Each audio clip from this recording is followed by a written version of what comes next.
बिस्मिल्लाहिर्रहमानिर्रहीम। अस्सलाम वालेकुम व्यूअर्स। जैसा कि आप जानते हैं हमने ऑब्जेक्ट ओरिएंटेड प्रोग्रामिंग का सब्जेक्ट स्टार्ट किया है और ये सारे के सारे टॉपिक्स हम डिस्कस कर चुके हैं।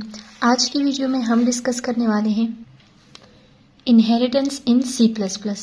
सो व्यूअर्स, इनहेरिटेंस जो है आप जानते हैं कि ऊप्स में हमारे पास बेसिकली 4 पिलर्स हैं। ठीक है, इनकैप्सुलेशन है, इनहेरिटेंस है, पॉलीमॉर्फिज्म है और एब्स्ट्रैक्शन है। सो इनहेरिटेंस का बेसिक कंसेप्ट क्या है? लेट्स सपोज कि आपने एक क्लास बना ली, ठीक है, और उस क्लास के अंदर आपने वेरिएबल्स और मेथड्स रख दिए हैं। अब आपने एक सेकंड क्लास बनाई है और सेकंड क्लास में उसका अपना डेटा यानी कि वेरिएबल्स और मेथड्स आपने बना लिए हैं। अब आप चाहते हैं कि जो आपने पहली क्लास बनाई है, ठीक है, सपोज उसमें से कोई एक मेथड है और आप चाहते हैं कि आप उसको सेकंड क्लास में भी यूज़ कर सकें। ये आप इनहेरिटेंस के थ्रू कर सकते हैं। आपकी जो सेकंड क्लास है वो फर्स्ट क्लास को इनहेरिट कर लेगी।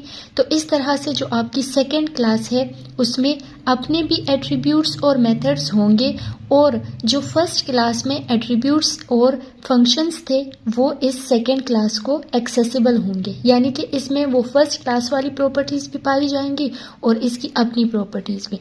इसकी जो हम रियल लाइफ में एग्जांपल लेते हैं, सपोज के जो पेरेंट होते हैं, ठीक है, उनमें अपनी कुछ कैरेक्टरिस्टिक्स स्पेसिफिक चीज़ें होती हैं, ठीक है।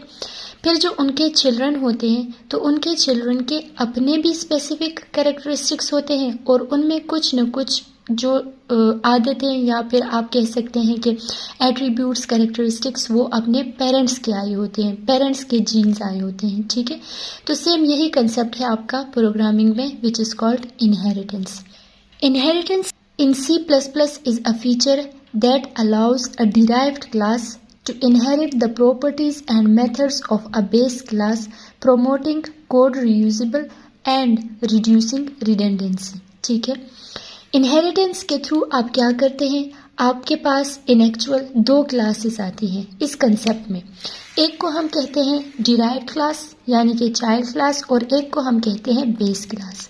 ठीक है, बेस क्लास या पेरेंट क्लास वो क्लास है कि उसमें अपने ही कैरेक्टरिस्टिक्स यानी कि एट्रीब्यूट्स और फंक्शंस पड़े हैं, ठीक है। और डिराइव्ड क्लास वो क्लास है कि जिसमें अपने भी एट्रीब्यूट्स और फंक्शंस पड़े हैं और एज वेल एज उसने इस पेरेंट क्लास को इनहेरिट किया है। तो इस पेरेंट क्लास का जो डेटा है वो भी डिराइव्ड क्लास में एक्सेसिबल है। ठीक है, आई होप आपको ये कंसेप्ट समझ में आ गया होगा। तो इससे बेसिकली हमारे पास आपसे ये क्वेश्चन पूछा जा सकता है कि इनहेरिटेंस का बेसिक एडवांटेज आपके पास क्या है? तो कोड रीयूजिबिलिटी।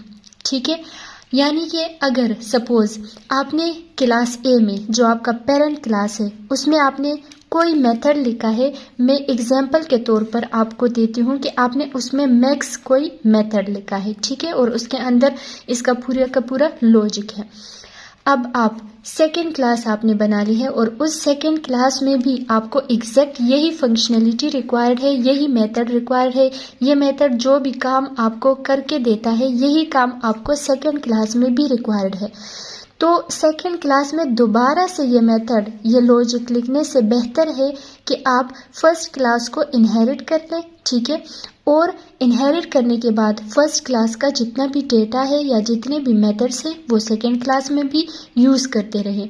तो इस तरह से आपका कोड जो है वो रीयूजेबल हो जाता है और आपकी मतलब सेम कोड को आपको बार बार नहीं लिखना पड़ता। रिडंडेंसी जो होती है वो रिड्यूस हो जाती है या फिर आप कह सकते हैं कि ख़त्म हो जाती है। ठीक है, code reusability is one of the most beautiful feature of object oriented programming that saves time and increase reliability।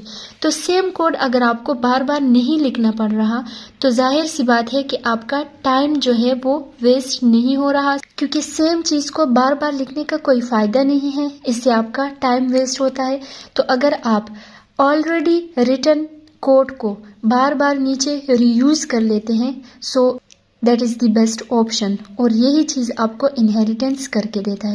इंशाल्लाह नेक्स्ट वीडियो में मैं आपको इसका सिंटैक्स बताने वाली हूँ और साथ में हम इसका एग्जाम्पल भी देखेंगे तो आपको कम्प्लीटली समझ आ जाएगी कि इनहेरिटेंस इन एक्चुअल वर्क कैसे करता है।